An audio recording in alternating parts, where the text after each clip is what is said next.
Hello, Radhe Radhe. आप सभी बहनों को पुत्रदा एकादशी की ढेर सारी हार्दिक शुभकामना। अब हम आप सभी को पुत्रदा एकादशी व्रत का कथा सुनाने जा रहे हैं। आप लोग प्रेम से बोलिए जय श्रीमन्नारायण और श्रवण करिए। युधिष्ठिर बोले कि हे मधुसूदन, श्रावण शुक्ल पक्ष की एकादशी का क्या नाम है? सो कृपा करके मुझसे कहिए। श्री कृष्ण बोले कि हे राजन, प्राचीन समय में द्वापर युग के प्रारब्ध में महिष्मतीपुरी में महोजित नाम का राजा राज करता था। उसके पुत्र नहीं था, इससे उसको राज्य से सुख नहीं मिलता था। बिना पुत्र के इस लोक और परलोक में सुख नहीं है। पुत्र के प्राप्ति के लिए उपाय करते हुए उस राजा को बहुत समय बीत गया, परंतु पुत्र उत्पन्न नहीं हुआ। अपनी वृद्ध अवस्था देखकर राजा को बहुत चिंता हुई। सभा में बैठकर प्रजा से बोला कि हे मनुष्यों, इस जन्म में मैंने कोई पाप नहीं किया। मैं सदैव धर्म के मार्ग पर तत्पर रहा। मेरे पुत्र क्यों नहीं हुआ, इसका विचार करो। ब्राह्मण और प्रजा इस बात को सुनकर आपस में विचार करके सघन वन में गए।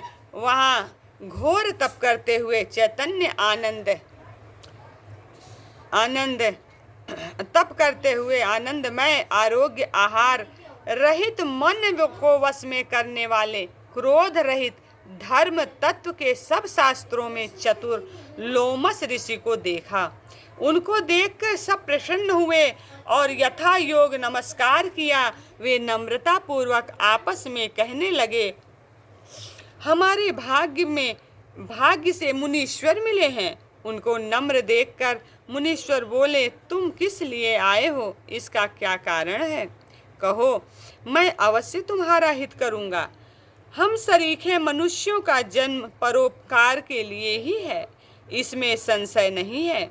मनुष्य बोले कि हम अपने आने का कारण कहते हैं, आप सुनिए। हम संदेह निवारण करने को आपके पास आए हैं। महोजित नाम का राजा पुत्रहीन है। हे ब्राह्मण, हम उसकी प्रजा हैं और पुत्र की तरह उसके रक्षा की है और पुत्र की तरह उसने रक्षा की है। उसको बिना पुत्र के देखकर उसके दुख से हम दुखी हैं। सो दृढ़ विचार करके हम तप करने को यहाँ आए हैं। हे द्विजोत्तम, जिसके भाग्य में ही हमको आपका दर्शन हो गया है। बड़ों के दर्शन से ही मनुष्यों का कार्य सिद्ध हो जाता है। हे मुनि, ऐसा उपदेश कीजिए जिससे राजा के पुत्र हो। उस राजा के पहले जन्म का वृतांत ध्यान करके मुनीश्वर बोले, पहले जन्म में यह राजा निर्धन और क्रूरता के कर्म करने वाला वैश्य था। एक गांव से दूसरे गांव में जाकर व्यापार करता था। एक समय से ज्येष्ठ मास के शुक्ल पक्ष में द्वादशी के दिन मंध्याह के समय गांव की सीमा पर प्यास से व्याकुल हो गया।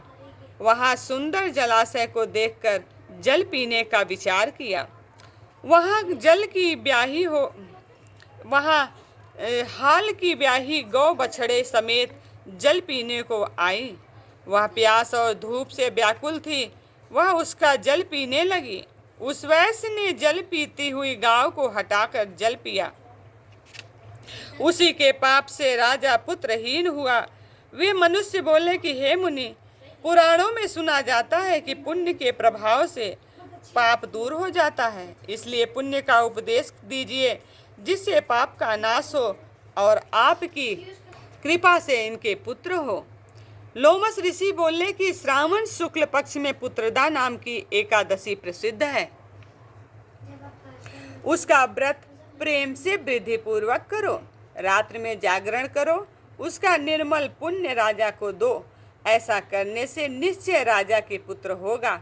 लोमस ऋषि के वचन को सुनकर और उनको प्रणाम करके प्रसन्न होकर मनुष्य अपने अपने घर चले गए। श्रावण आने पर सब लोगों ने राजा सहित श्रद्धा पूर्वक व्रत किया।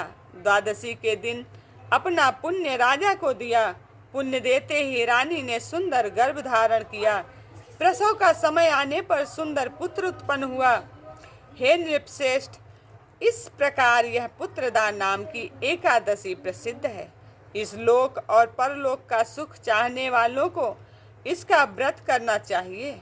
इसका महात्म्य सुनकर सब पापों से छूट जाते हैं और पुत्र का सुख पाकर अंत में स्वर्ग को जाते हैं।